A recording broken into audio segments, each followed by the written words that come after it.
Radio Free Skaro!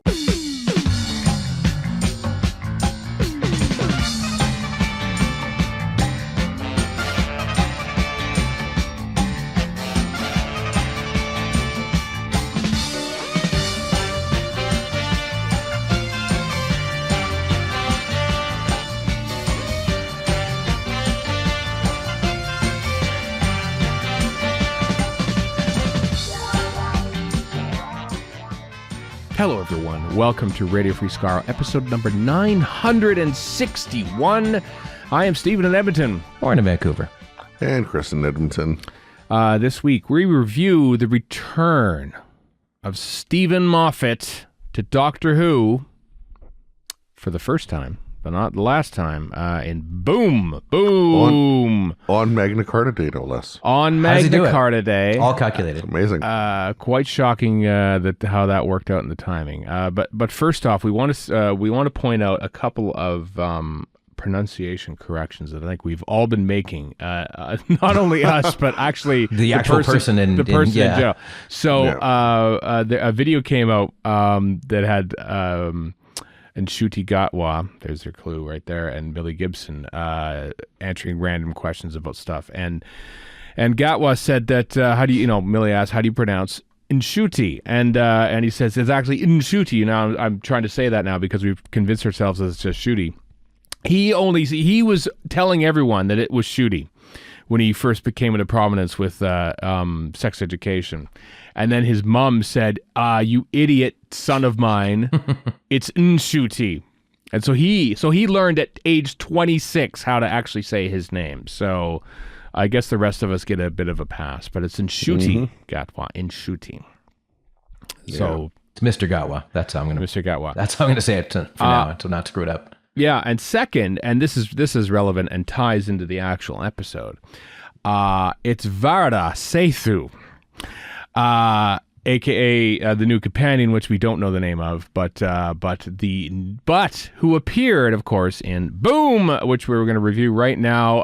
And it took me a few minutes because I was thinking that looks like Varada Sethu, but it can't be Varada Sethu. And then I realized I'd read a spoiler. So after it premiered on Disney Plus, I was just looking at new stuff and saw the oh wow, surprise appearance by the new companion in this episode. Well, can I just peek behind the curtain? Because I watched it. Warren and Chris waited until like much later to watch it. I watched it right away, basically when it dropped on Disney Plus, and then about an hour afterwards, Chris posted our little group text chat the link to the Hollywood Reporter that's going again, and details about that surprise casting thing. And I was like, Chris, why are you pasting links and things that you haven't watched yet? Why have you done that? You just spoiled yourself. Remarkably on brand. You just spoiled yourself. Remarkably on brand. Yeah. No, actually, that wasn't from that. It was from something else. But I mean, it was all in that line. It was in there. It's like, oh, don't click the link that you just posted. Spoil yourself. Fire and forget. Chris, you only have yourself to blame. You only have yourself to blame. I'm not blaming anybody else. But beyond that, is it a spoiler? Like in the commentary for it, I mean, right? Moffat's like, oh, it's like a Colin Baker thing. That's exactly what it is. And of course, which makes sense that he would say that, despite what he did with Clara, which is along the same lines. Or Capaldi, or it was a little more involved with Karen Gillan, or But whereas this is very much like Freema in whatchamacallit. Yeah, they're shooting Doctor Who so far in advance that Varada Sethu came in for Monday. They even say that in Unleashed. So it was, and she was great. And then like, oh, you know what? A year later, while we're making season 2, she was good. We should get her in as a companion. I mean, it's not the first time. Lenny Morris. The actor who is on the Segway and is going to be in the Unit 2-parter. That's been announced. It's not a spoiler. It was announced that he was Lenny Rush. Lenny Rush says not Lenny Morris. He plays Morris. His name is Lenny Rush, and he was just going to be the voice of one of the Space Babies. And they says, you know what? He's better than this. We don't need him to just do a voice of a baby. Let's bring him back. We have a new spot as a unit scientific advisor coming up later in the season. Let's use him for that. So it's interesting that they're bringing people in for roles and saying you're better than this. You don't need to just be a baby voice. Or does Not it just, to deride the baby voices. Or does it just reinforce the fact there are only like 13 actors in all of UK? That's right. This is the way, as the Mandalorian once said. That is true, and they're all busy doing Bridgerton right now. Now on Netflix, part 1 of season 3, but which Erica watched all of last night while I was at the hockey game. Anyway, boom, boom, boom, boom, boom, boom, boom. You're making boom boom. No, that's an excerpt from the poem "War" by Baldric from Blackadder 4. Warren, I'm gonna go with you first because you just to wipe the Devil's Cord stuff from your mind, that you get to go first. What you already Nish take a big glass of water, Warren. Before Warren jumps in while he swallows his water, like our opinions were definitely more in favor of Space Babies than the Devil's Cord, which seems to be so opposite most everybody else. Yeah, I think. Well, I think the song tainted us. The song tainted lots of people, but including people who like musicals.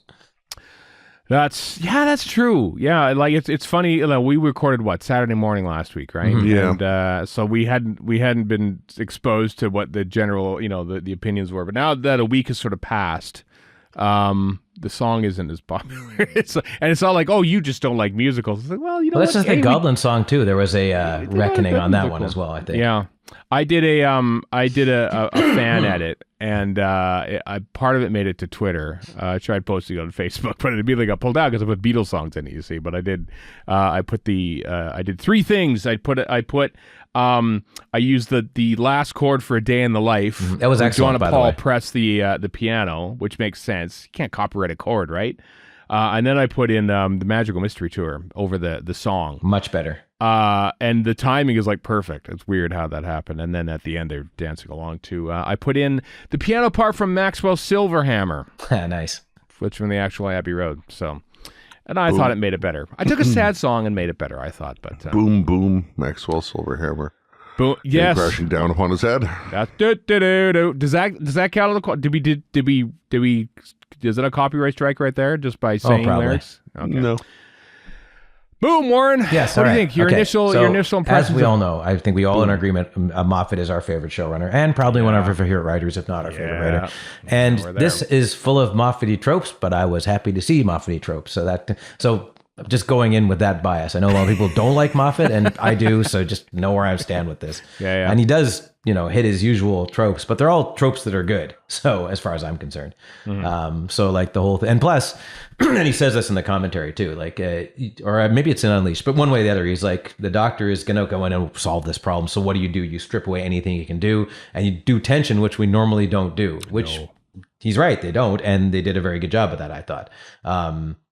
Also, when In Shooty can really sing, I was like, wow, this guy's got some pipes on him. Holy crap. Shooty, yeah. Like when he was singing just before, I'm like, that's pretty impressive. And then I knew that it's going to be, Chekhov's song, and it was, but it really worked. Just all that stuff worked. Varada, how do you say it again? Varada. Also very good. I don't know where he came up with the idea of these religious soldiers, other than history, and he's continued with it, which I kind of like, because it was kind of neat to see stuff that he'd introduced himself, sort of kind of get threaded back in, not hitch over the head with it, but threaded back in, that kind of stuff.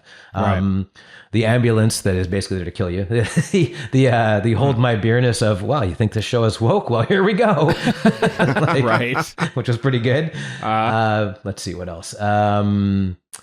Just the fact that, again, this is down to the acting too, but showing just more levels of doctorness 3 episodes in. Which, again, RTD mentions that we didn't know where we were going to put this, but it seemed to work because you wrote him in this deeper way, and that works for where we want to put this in the season. So that worked, too, as far as I'm concerned. Basically, I really liked it. I'm having a hard time thinking of things I didn't like.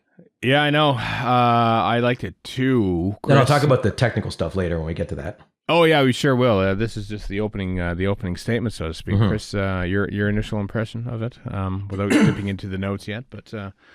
Thumbs up from Chris on this audio podcast, but video live stream. Yeah, and I was, I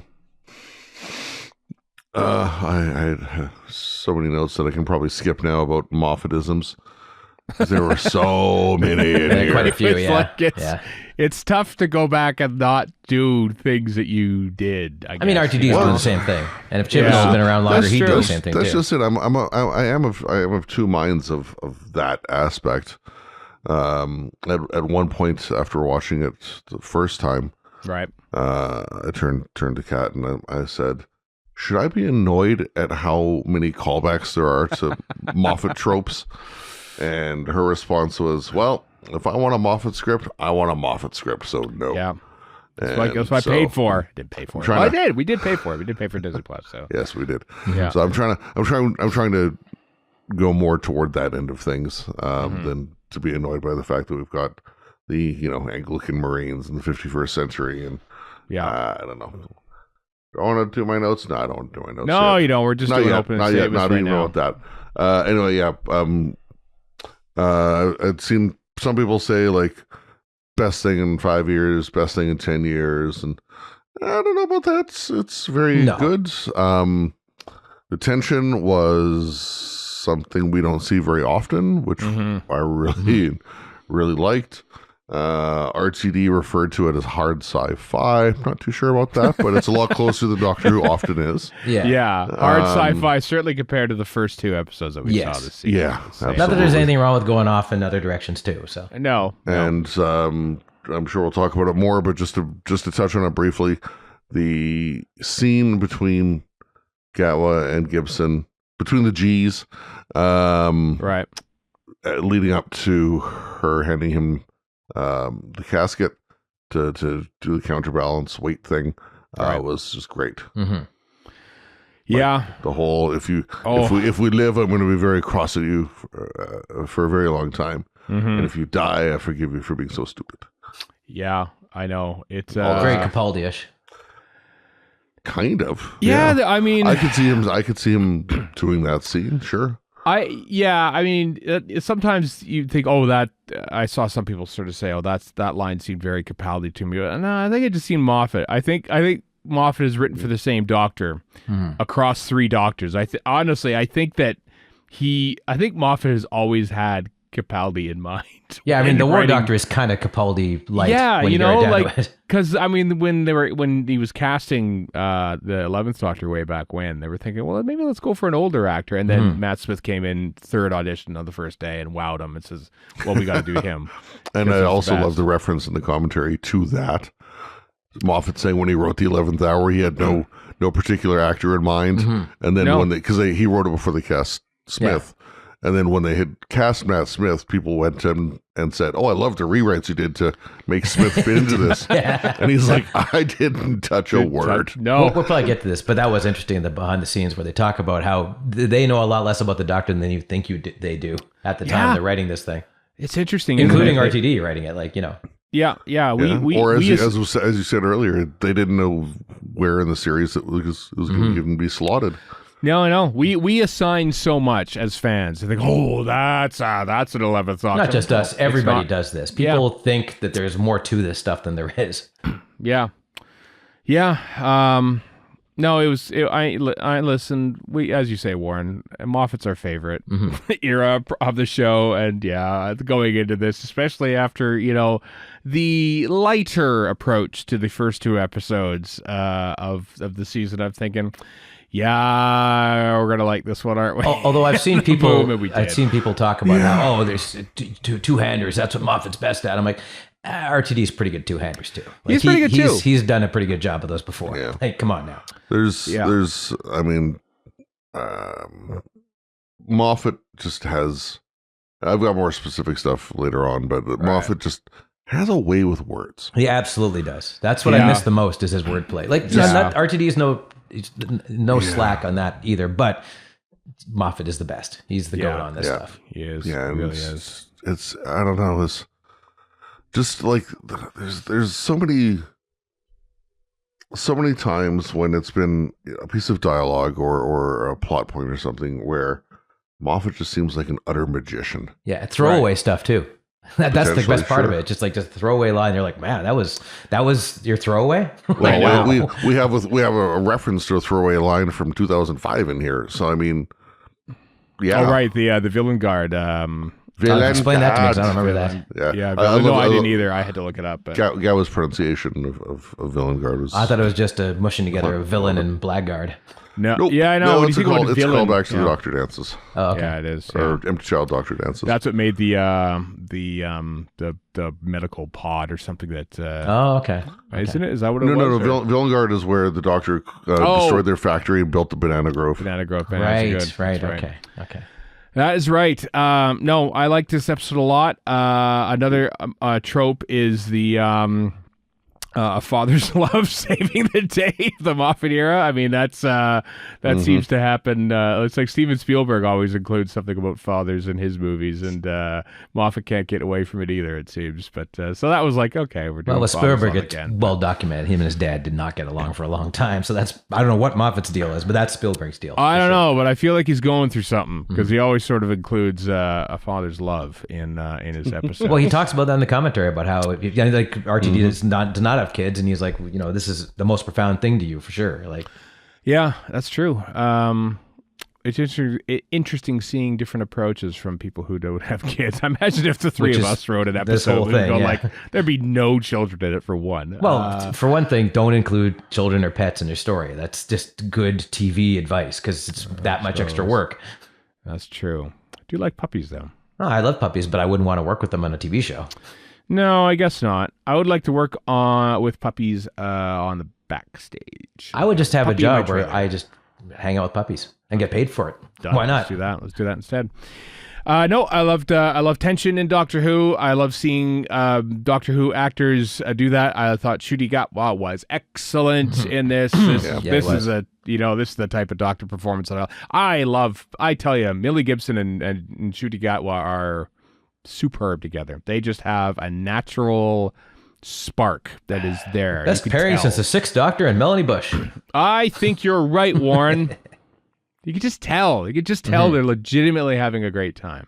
And they just have a remarkable, it just comes through. It just comes through on screen. You can just tell these things. You can't fake them. And they're really great together. I love that I don't even think they mentioned the sonic screwdriver. No. Which would be your get out of jail free card for this thing. Yeah.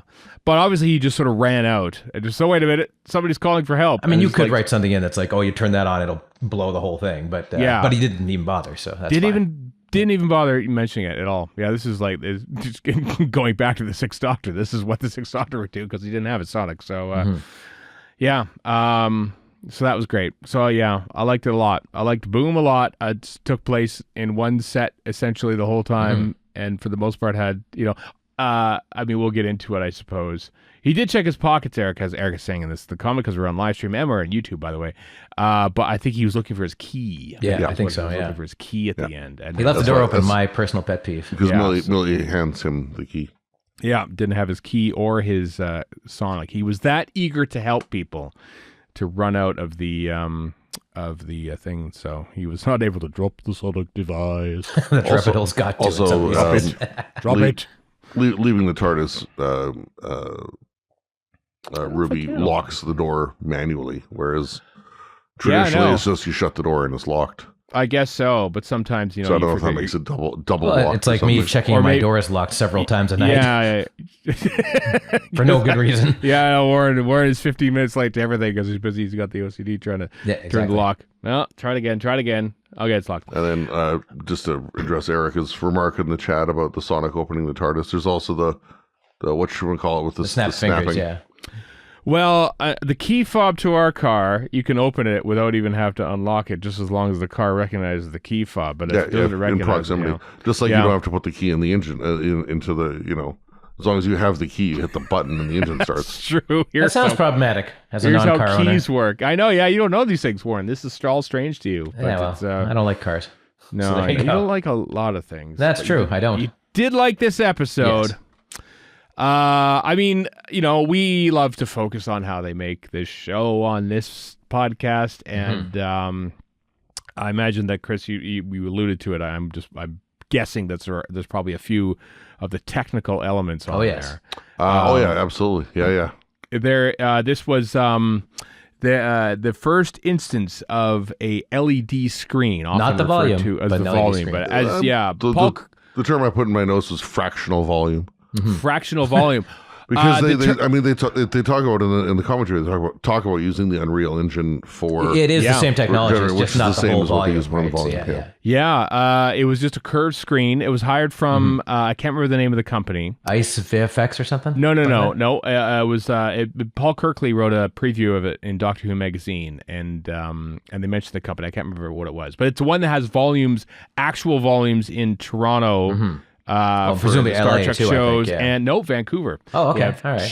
2 in Toronto, 1 in Vancouver. Now I know on their you website. said you can tell. And I think then with brightly lit stuff you can tell. I thought they did a very good job. Even with the dark, part of it is the dark lighting stuff. but No, it was so very evident. I didn't think so. I thought it blended in very well.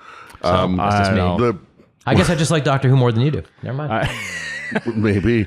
So I can tell volumes in The Mandalorian. I can tell volumes here. You can definitely tell in The Mandalorian. I can make the distinction a lot less often in The Mandalorian or the like. I'm assuming there's probably just some, I don't know, better stuff behind it. It's the same thing. Okay, here's the thing. But the whole discussion in the commentary with Joel Collins, just talking about how much stuff they do in real time, in camera. I stuff see like VFX that. is in camera VFX. Warren. That's what you were thinking. Right. Of, Yes.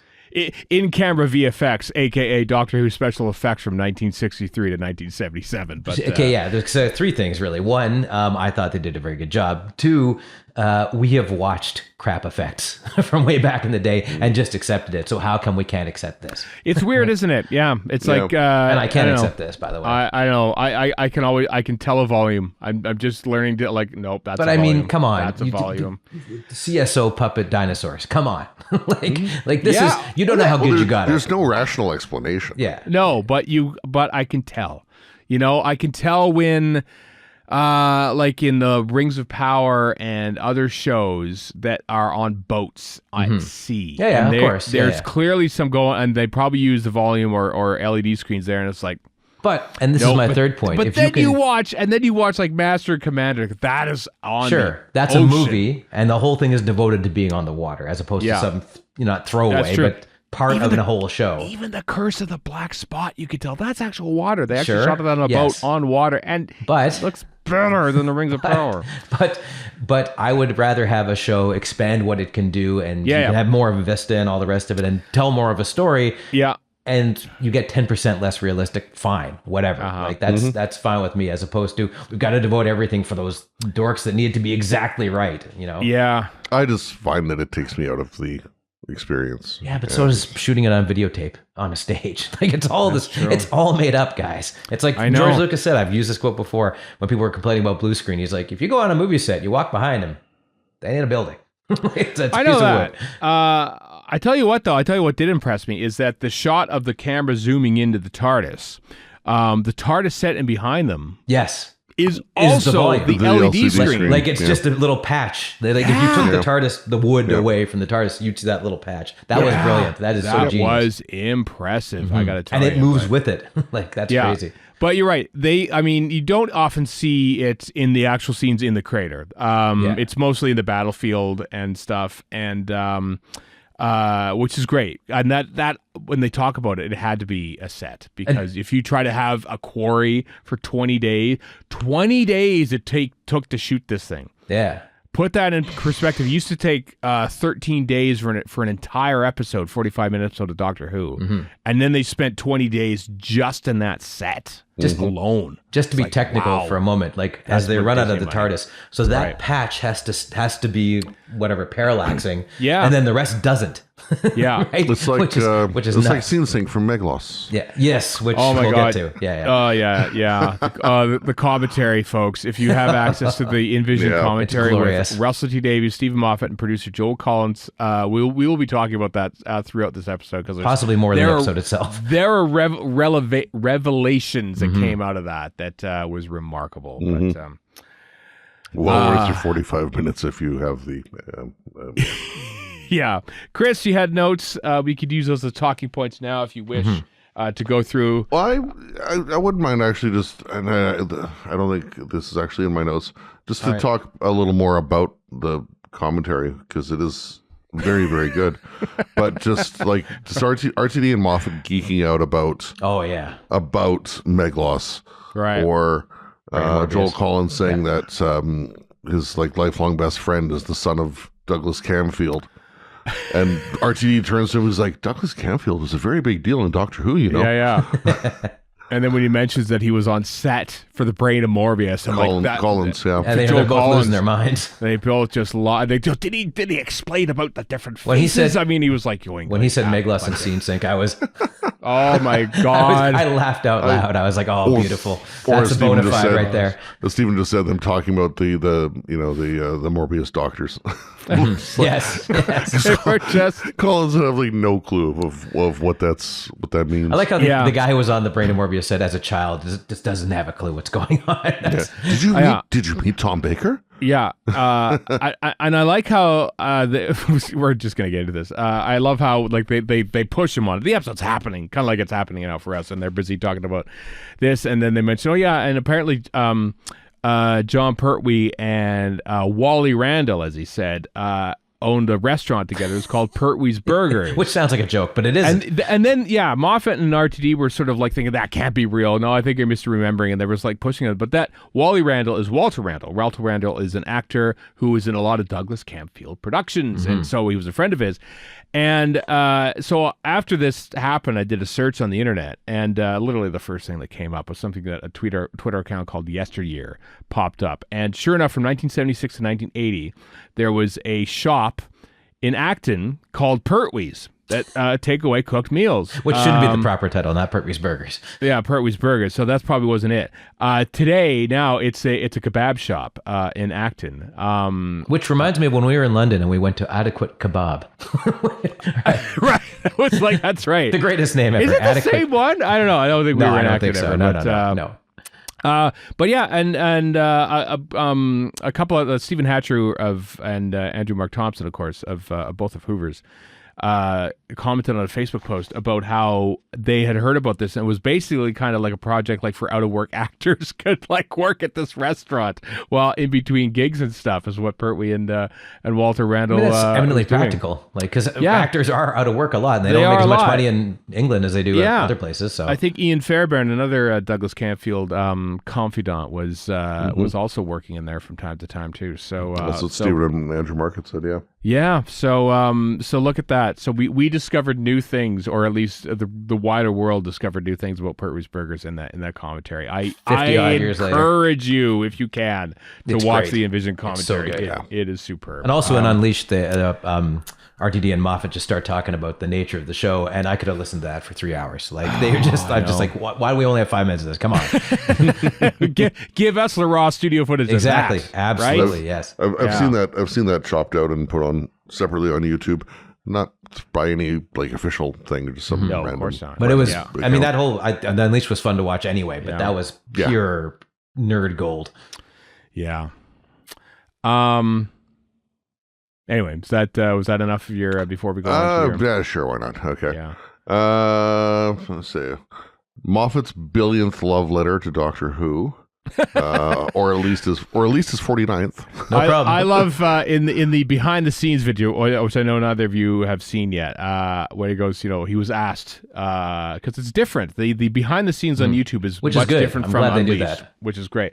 But somebody asked him, he goes, where did you come up with the idea for Boom? And he goes, I dipped back into the vast ideas of stories in my mind. It was Genesis of the Daleks, episode 1. That's how he said it, basically. It was just like Dr. Stans on the Hey, you can rip landmine. off worse than that. Right? Exactly. That's the inspiration for it. As a result, a lot of people made comments like, well, if Harry Sullivan was there, he would have gotten out of that a lot faster. While I was watching it, I did think, oh yeah, he did justify the clams with the clam drones. Like back in the, remember that? Like just an offhand remark about the clam drones. That's true. That's true. Yeah. Yeah.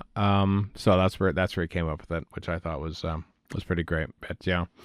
Yeah, he loves Doctor Who. That's Stephen Moffat. So does Russell T Davies. So does pretty much everyone who works on the show, and it shows. Mm-hmm. It shows. Yeah. What do we got here? Okay, I'm going to go through it anyway. I don't care. Yeah, let's do it. I went through, listed a bunch of Moffatisms or callbacks to Moffat things. Sure. So Anglican Marines, Ambulance, Villain Guard, dancing, the moon and the president's wife. That's right. Yeah, the poem. Yeah. Information access points. So like holograms here, silence in the library stuff. Oh, yeah. 51st century. So yeah, there's a lot of which I don't know. Like I said before, I'm of two minds of it. Like it would be nice to have something different, but by the same token, the familiarity is. Mm-hmm. It's a real Picard season 3 situation. Yeah, you want to have the familiar. You pay for a Moffat script. You want all the Moffat in there. But you're right. It's like you could almost tell like, well, I've only got one episode, until he of course came back to do the second one. It's like I better get all this out now because I don't know if I'm going to get another. It's like when you saw Heaven Sent and you're like, which is pure undiluted Moffat, but also very new in a way. So that was, but you're never going to, by the nature of it, you're only going to get that a few times. So and not with something you're not going to come up with a crazy swing like that for bringing this back. Yeah, three episodes in. Going back to the commentary again, I also appreciated the quick mention of Heaven Sent and how that would have to be shot so differently than anything that wasn't just. You have to shoot more because there's only one person. Yeah, so much coverage they have to get. Otherwise, it just looks boring.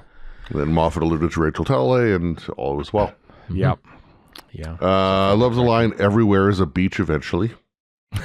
That's true. That was a good one. That's kind of one of those poignant Moffatisms. Yeah. Conversation between Ruby and the Doctor. I already talked about that. So October 5th, 5087 for the year and date of the episode. October 5th is the premiere date of Monty Python's Flying Circus in 1969 or 1971. We've been corrected in the chat. It's Python, apparently. Python. So we've been told. Python. Monty Python's Flying Circus. Probably, but we're Canadians. We're going to pronounce everything wrong. We call it Python, yeah. I have no idea if that means anything or if there's because we had like December. He said it was a random date. Yeah, we had December in the first couple in Ruby Road and Space Babies. We had June in Devil's Court and now October. But it was a hat tip to Neil Perriman. His birthday is October 5th, I think. Actually, it's also the birthday of both Mario Lemieux and Patrick Waugh, born on the same day in 1965. From the same womb. No, in the same city, Warren. All right. The two of the best Montreal. players in NHL history were born in Montreal, which is admittedly a big city. so there's 60 next year? Yep. Wow. Yep. We're old. All right. Well, here we go. Censorite number There's 2. an old censor right there. We are old. So there's that. Obviously a reference then to Mario Lemieux and Patrick Waugh being born on absolutely. October 5th also. Can I say one reference I liked, maybe in your notes already? Thoughts and prayers. I did like how he took that insipid phrase and weaponized it against idiots. So because you do see it, like you can. There's a countdown to it. Anytime something bad happens, some a Republican is like, well, thoughts and prayers. Well, that really solved a lot now, didn't it?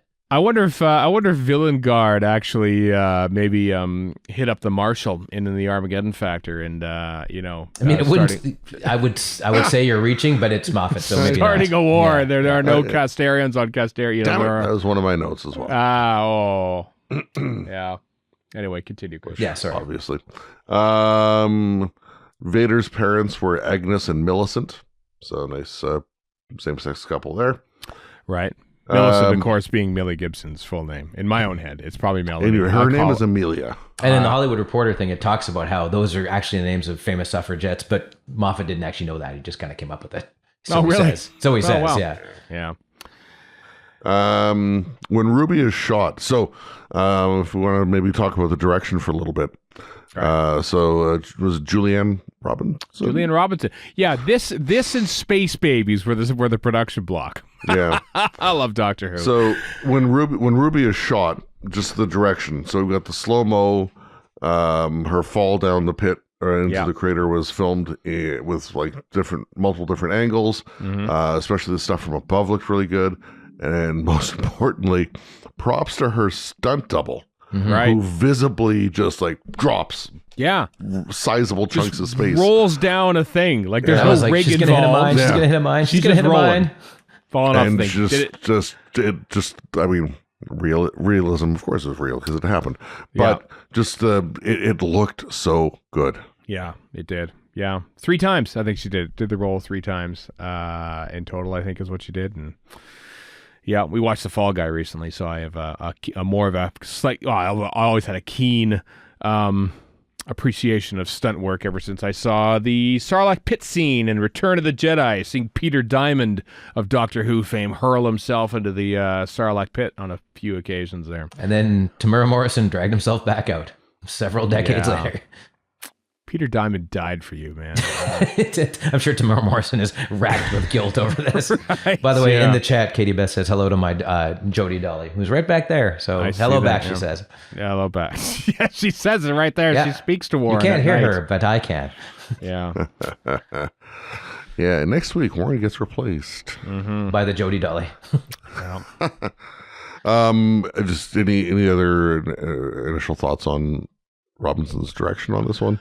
That was great. Very much was great. Yeah. Yeah, a lot of the intensity. Speaking of Bridgerton, because I guess she did a bunch of that. She did Bridgerton. I love also the Murray Gold score underneath a lot of the early scenes before they do the transfer. It's just a low sort of like kind of Sagan Akinola. I was going to say, what would Sagan Akinola have done with those scenes? Yeah. And I think his soundtrack would have been a lot better. No disrespect to Murray Gold.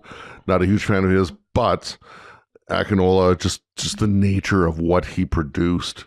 Yeah, in the Chibnall area, like just the low hums and the bass and the. I have been feeling Akinola longing in the last little while. Oh yeah, it's like Murray Gold is good at what he does, but Akinola was a breath of fresh air. Really, but Gold knew what to do here. I love that he had the like let's not build like a like it's just a low or like he can hit it. He can still hit it when it needs it. And well, like Heaven Sent's a perfect example. None of that is anything like regular Gold stuff, or most of it isn't, and it symphony nails it. Yeah.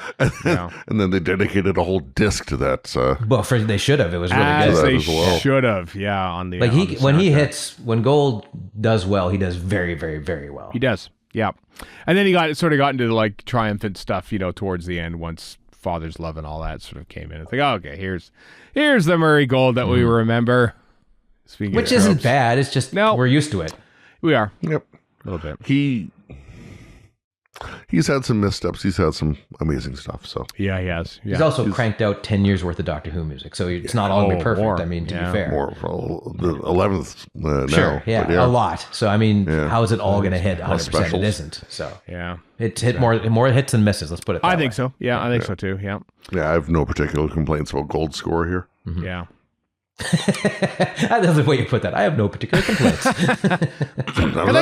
It's like something you would say on paperwork. No particular complaints in this regard. For the most part, the music doesn't even register to me. So fair enough. Having anything to say about it is it just sounded very official. Rare. That's all. Can I just point out that Varada Sethu is in this and completely took me by surprise. And this, I mean, it's not like we're not in the Chibnall era where they withheld this from reviewers. Lots of people did spoiler-free reviews of this, had access to it, watched it in the press and everyone else. No one in my circles anywhere leaked it. And they even said after the fact, I think were they asked to not leak it though? I think they were, because RTD said thank you to all the people who reviewed this to not spoil it. Same thing happened with Osama the Daleks, as I recall. Yeah, it did. Yeah, I know. Yeah. Which is impressive in this day and age, because now we're into or even when the US got the series 7 Blu-rays early. But because we're getting a lot more American reviewers of this who might not I guess. Yeah, and clickbait farms, which the Brits do, but they aren't as prevalent. Let's put it that way. I can only imagine I think a similar thing happened when from the BBC production office when they sent a telegram out in 1965 saying, thank you, reviewers of The Chase, episode 6, for not spoiling that Peter Purvis was in episode 3 of this previous story. Stop. I didn't do that. They posted on Twitter like everyone else in 1965. That was in your head. That was in my head. In my head, exactly. So, kudos to that. And also, as we were saying, they shot this episode, they shot it in March of 2023 is when they shot Boom. And so Mundy is she's done as a character. This is the end of her story. That much has been confirmed. That much has been stated. Yeah. Russell T Davies has said that on 2 or 3 different things. But how she, the actress, will return to the show is, of course, yet to be seen. But Anyway. I mean, it's being sold as a Colin Baker type thing where just happens to come back the next series and there's no relation between the one character and the other. So we'll see what happens in reality. And Moffat is the kind of guy, but he's not in charge, who would do this kind of would plot it all out like that. And RTD's less so, although the 14th Doctor is essentially that. So maybe I'm wrong. Well, one thing that makes me kind of wonder somewhat is Moffat, and again, I don't know when you want to talk about that interview thing, Stephen, that you brought up before we started recording, the Radio Times thing with Moffat saying all his episode titles. Anyway, we'll talk about it. We'll get there in time. But where was I going with all that? Moffat. Moffat has said, we'll see how accurate this is, maybe. Moffat has said he has no knowledge of the last 3 episodes from this season and knows nothing about next season except for episode 8. Yeah. The finale. Of season 2, yeah. Of season 2. So I have no idea if there's any crossover between Varada Sethu and that tidbit or not. But good question. Because did he have to write anything in any particular way for Monday here that would maybe have to tie into the end of the next season? I don't know. Or are we overthinking it like fans do? Or we are. Of course we are. Of course, yeah. Because we don't know anything yet, so we have no choice but to overthink and postulate. We actually do have the choice not to overthink and postulate. That's not exactly. Speaking of OCD, bad fan. Yeah. I don't know if this is on your list, Chris, but the snow thing again is an ongoing trope. Of course it is. Which is interesting. Ruby can sort of when she thinks of her family, snow falls and then it stops if she's about to die or something. I did like how RTD I think mentions he's like that snowflake at the end needed to have teeth in it like in the snowman. Yeah, I know. Yeah.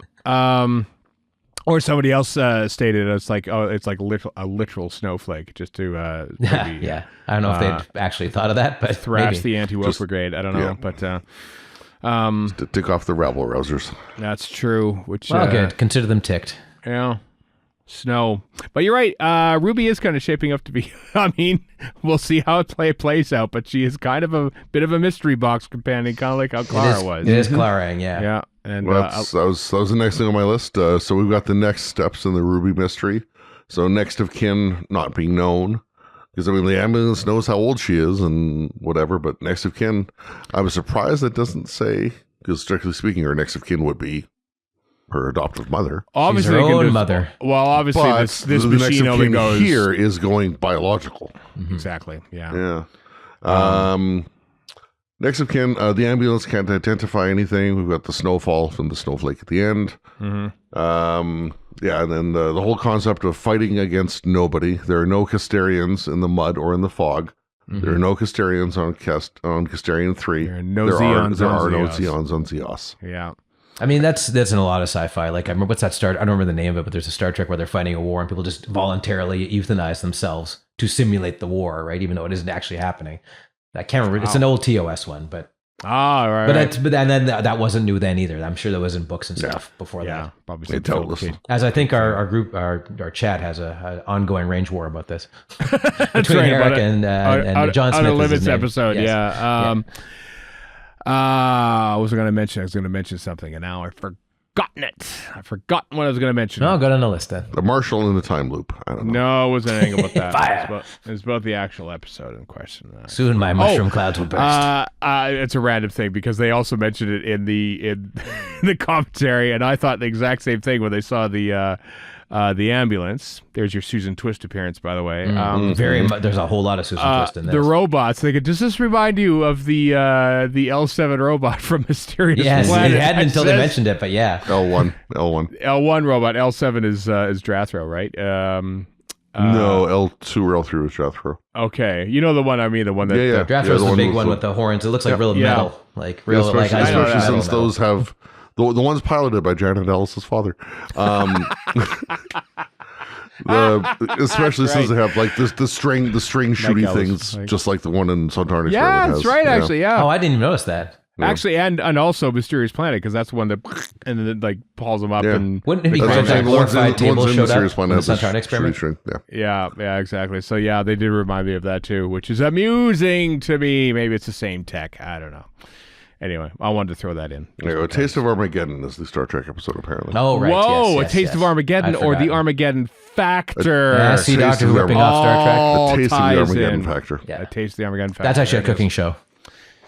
It is. Involving poison. With Julia Childs and eating children. I want to see this show. During lockdown or during COVID. I also ate children, Chris says. Yeah. No, we went through the entire run of Julia Childs PBS. Oh, sweet. Now that's how you do lockdown. Start to finish, black and white to color, whole gamut. And the amount of time she cooks with aspic was absurd. There was a guy called the Galloping Gourmet back in the day, and my mom used to watch solely because he would get drunk on air. He'd just have wine during the show and get more and more tanked, basically. It was all right in the 70s. Stephen, you couldn't eat aspic, so I mean... I don't even know what that is. Is it made of hooves? Yeah, more or less. Oh, it is. Okay. Yeah. Oh, I see. It's like gelatin then, basically. Yeah. I started pressing play on this episode as we started reviewing it, and it's about to end, Chris. So once again, we've done it. The rest of your notes, if you please. Oh yeah. More Moffat stuff. Faith, the magic word that makes you never think for yourself. Yeah. Nice. And then it's kind of it reminds me a little bit of from an author I often compare to, Chris Boucher, who says in Face of Evil when what's his name? Neva. He says, all this proof when we stop believing, and the other guy says with proof you don't have to believe, and it's sort of like that kind of thing in there. You know? Could you please tell half of America that? Yeah. And then when the doctor suggests they just surrender to turn off the mind and to end the conflict or whatever, she's like, well, I need proof. And then of course his now you need proof, Faith Gal. Yeah, there's no way I'm going to pronounce that remotely properly. No, but it was great out of the way he did it though. Yeah, it's closer than I thought. I certainly didn't do it. And then lastly for that thread at the end of the episode where the doctor talks about faith again and just says, just because I don't like it doesn't mean I don't need it. Yeah, he's talking about the song Faith by George Michael, by the way. Yes. Not the by the way, the whole surrender thing? It's his karaoke go-to. Yeah. The surrender thing made me think of, weirdly enough, Encounter at Farpoint, when Picard surrenders at the beginning, and there was much controversy on Usenet at that point when that premiered. Trust me on that, as a Usenetian from back in the day. Oh my God.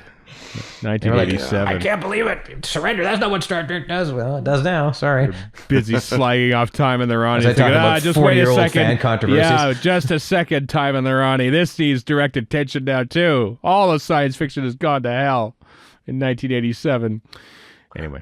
The antelope stuff when it comes into play as a callback makes the setup of it look very clunky. Specifically, Splice being distracted like a puppy to go look at photos. Right. Just doesn't seem within her character. It seemed weird. To be that distracted that easily, that quickly, that whatever. What is the education system like on this? And because I know Splice seems like teenage, but also very childish, but also like it's a war going on. But you're right, like my dad's dead. Yeah, I could follow a geotag, but my dad's dead. But pictures. You're right. Her character did kind of jump around a little bit, didn't she? I mean, if you were, maybe I'm doing Moffat's work for him here, but if you were being raised in a camp that's constantly at war with nobody, your education is not going to be great. It's going to be it can be great in some places and crappy in the others, right? Because it's going to be where you can get it, basically. Yeah. Yeah, possibly. But I mean, it was also said that her father had special permission for her to be there.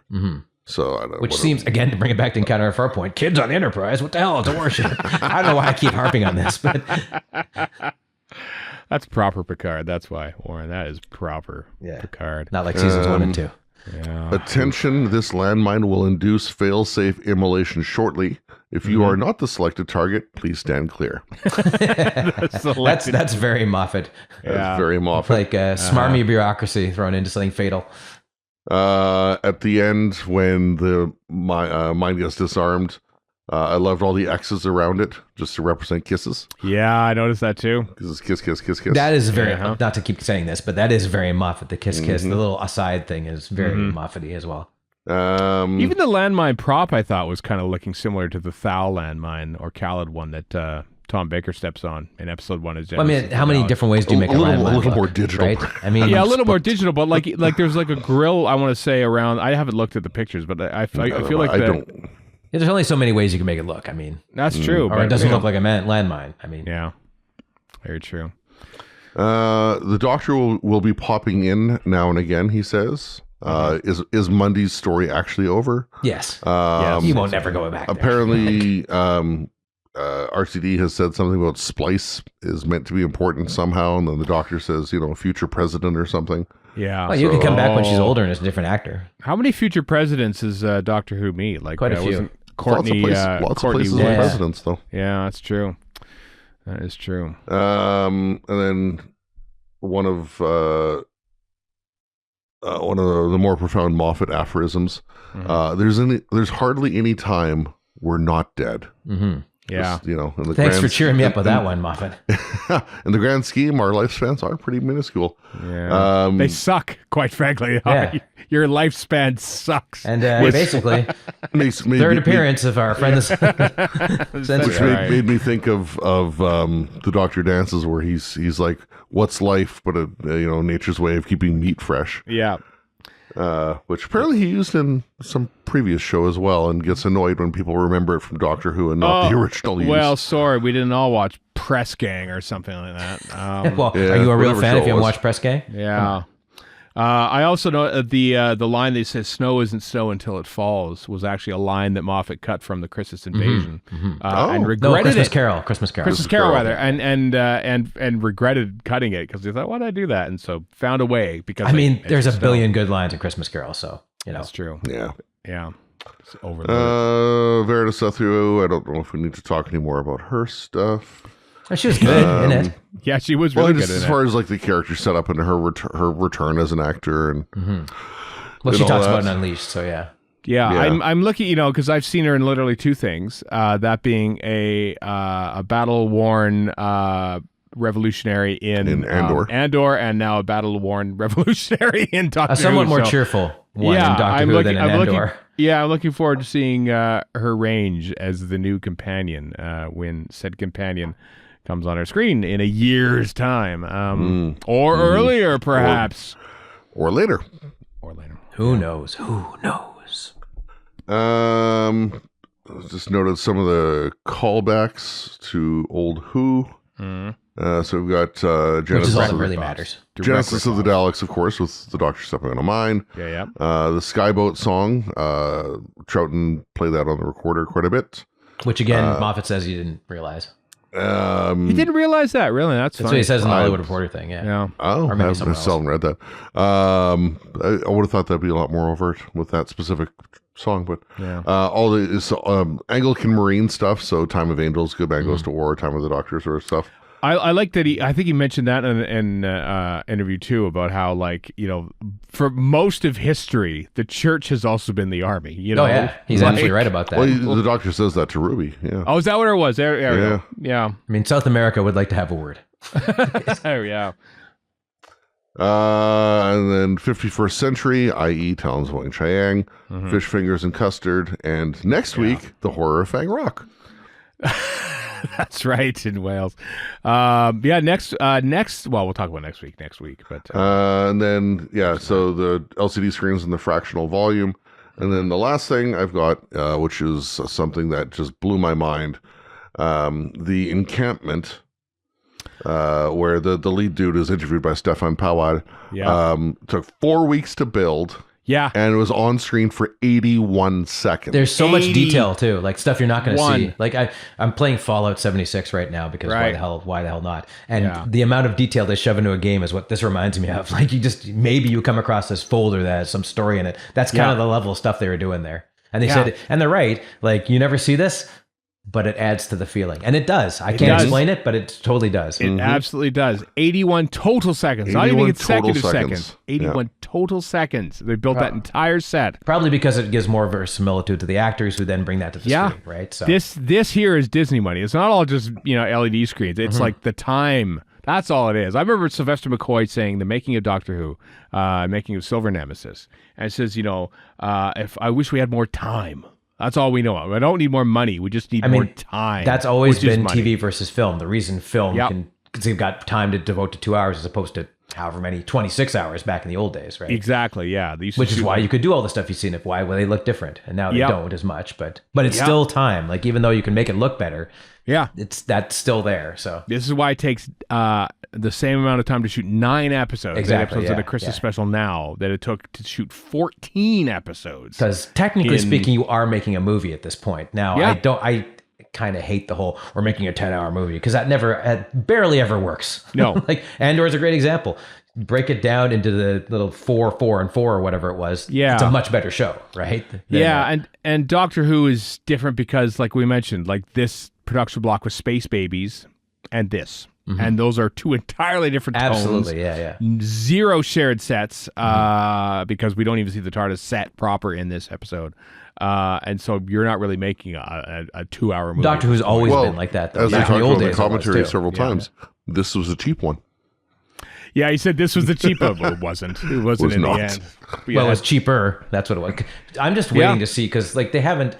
I mean, I guess Devil's Cord, they probably spent a bit of money, but like we haven't seen the ones where the Disney money really just in the trailer that we've the trailer that we've seen. They're waiting till the end for that, I think. Yeah, the finale. Yeah, you gotta pad the finale with. And I'm not saying these look bad because they don't, but I'm thinking that we're gonna see bigger. And SRTD, he cannot resist bigger. So with a giant money cannon, can you imagine what we're gonna see? It might overpower. It's like money cannons aren't always a good thing. I've said this before. I've got a friend who works in the film industry here, and he makes a point of not working on big shows because he's like, well, everything gets sold with money, so I can't say no, so I can't stop us from doing stupid stuff.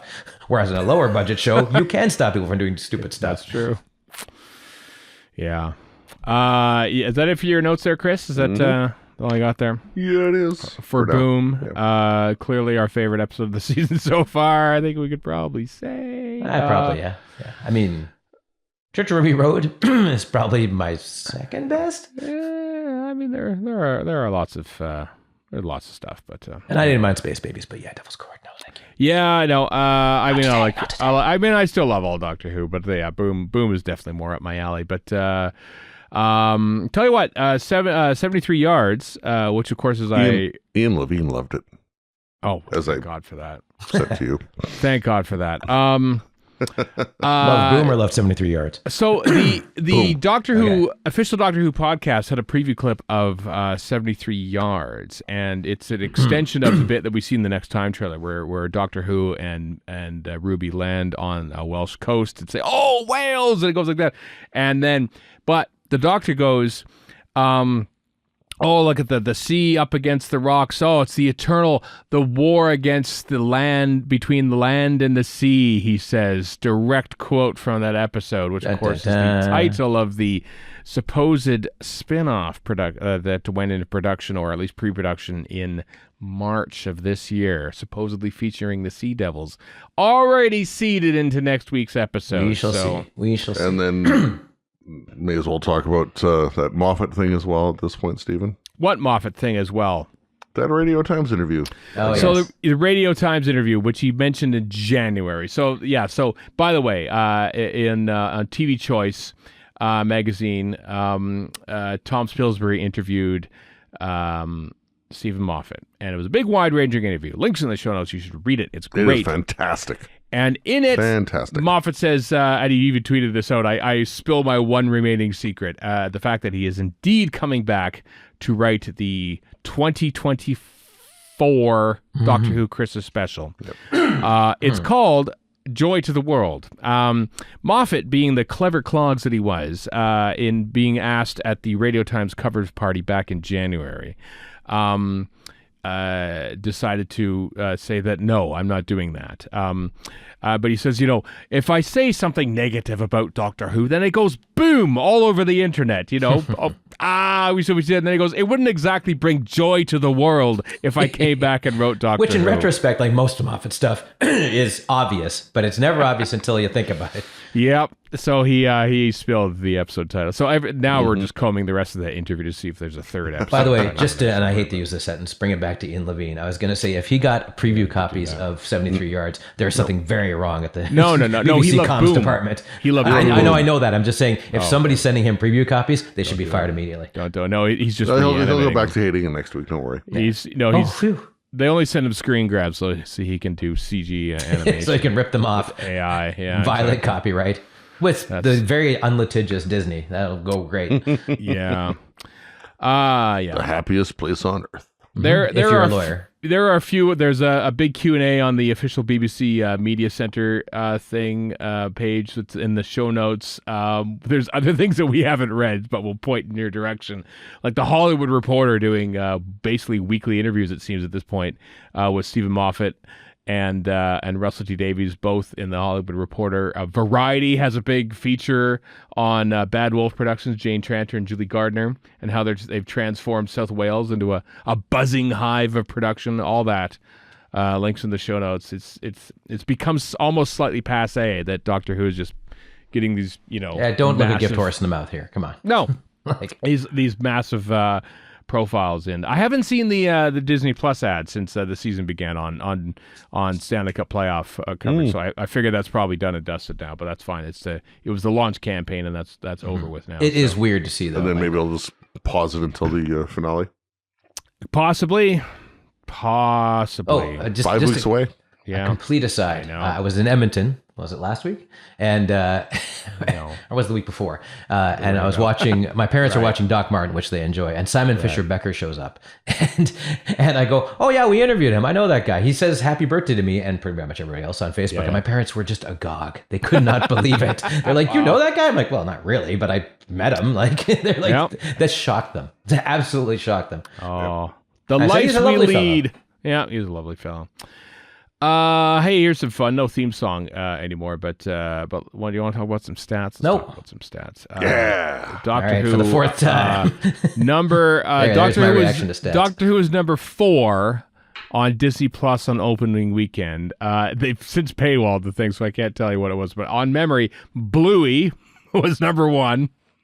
Kids love Bluey. Come on, Bluey Hive. Let's all I think get it was together. the National Geographic. No, there was some other kids show. And some, anyway, Disney Doctor Who was like the only new production from Disney Plus. It was number 1 that weekend. It did not place in the top 10 this past weekend, for what it's worth.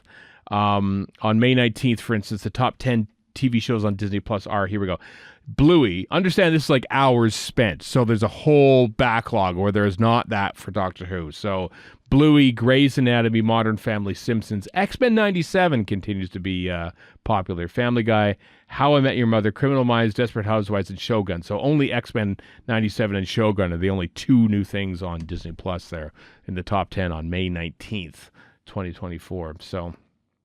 So don't take that with a grain of salt. It's measured by hours watched, and there's only like 4 hours total of, well, 6, I suppose, if you count all the specials together. So one thing I love about Disney Plus's algorithm is that when you're done watching the show, because this is theoretically the end of the season until next week, it always goes, you might like this, and it's something called Hurricane Nell, and I'm like, I'm not watching that. Just like when they do a Star Wars thing, and it's always The Mandalorian. Like, have you watched this? And you might like The Mandalorian. I think if I watched The Bad Batch, I probably already watched The Mandalorian. There you go, Steve. Bluey apparently had new episodes within the last month. Yeah, I know. Bluey's big. Bluey's huge. I'm just waiting for they mentioned Doctor Who and Bluey, or they alluded to it about how this is house it the new is bigger Paw on the Patrol? inside. I don't, no idea, Warren. Yeah, no idea. But it caused a big thing because, oh my God, Bluey mentioned Doctor Who. It was big. Anyway, hey, so did Young Sheldon, kids. but you don't see Warren running down the streets yelling about that. That's true. Over on BBC One, where overnights mean nothing now, but we're going to tell you them anyway. BBC One overnights for Space Babies was 2.6 million. Devil's Court is 2.4. That was, of course, last week. This is one of the few times we can talk about the previous week. I mean, this week, rather. Over ones for Boom was 2.04. It was fourth for the night. Number one on the night was Britain's Got Talent on ITV. Big surprise there. I mean, 4.31 million. 4.31 million. There you go. That 4.31 would have been criminal for a Doctor Who overnight back when people cared about these things. It's now the number one program of the night. So this is why we mentioned we are here to bury stats, not to praise them, because I want to know the AI, by which now. I mean the anger index of people still angry about the fact that it premieres at the same time everywhere. Yeah, haven't seen that released yet. So no, the anger index. You just AI, compile it off Twitter of all the complaints. as I've doubtless said in the past, we'll see where the +7, +28 numbers make Doctor Who land for the BBC broadcasting. That's true, because people watch it differently. I mean, did both of you watch it hours after Next it dropped on Disney Saturday morning, Plus? I watched it. Yeah.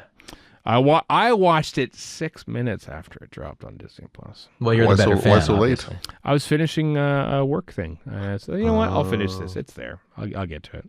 I know. That is the beauty of it. Like, I didn't have to worry about the fact I was missing it. I'll see it tomorrow morning. It's still there. Yeah. So traditionally, that means you would have missed the first 6 minutes of the episode. You would have been. Yep. It was never going to be repeated again. So, yeah.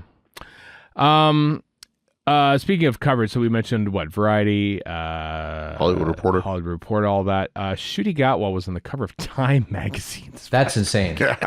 How does that happen? Just as a Doctor Who fan, that's what's happening here. That is madness. And that's American time, Ncuti right? That's Gatwa. not UK time, right? Yeah, I had to look on the website to make sure that this wasn't like a special web version of the cover, like you could just like a cover generator or something. There's that Doctor Who inferiority complex coming out.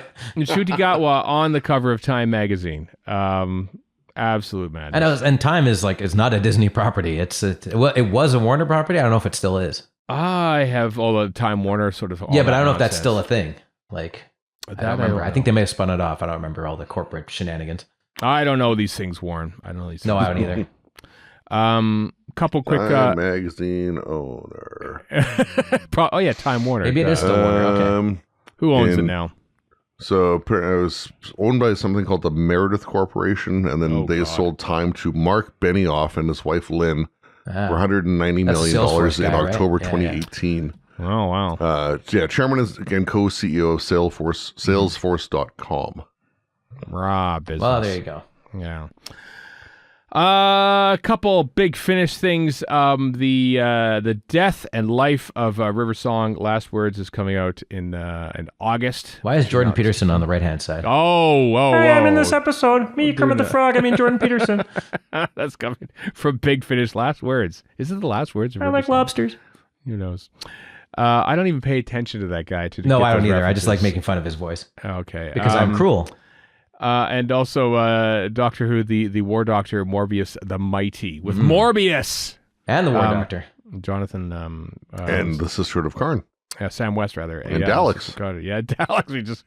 And the time Rotors, apparently. The Time Rotors from the Paul McGann, the TARDIS. And a girder of some sort. Yeah. From the Paul McGann TARDIS. This is all we say. We all we do is comment on the covers of the... of an audio medium. Yeah, which are Bravo honestly us.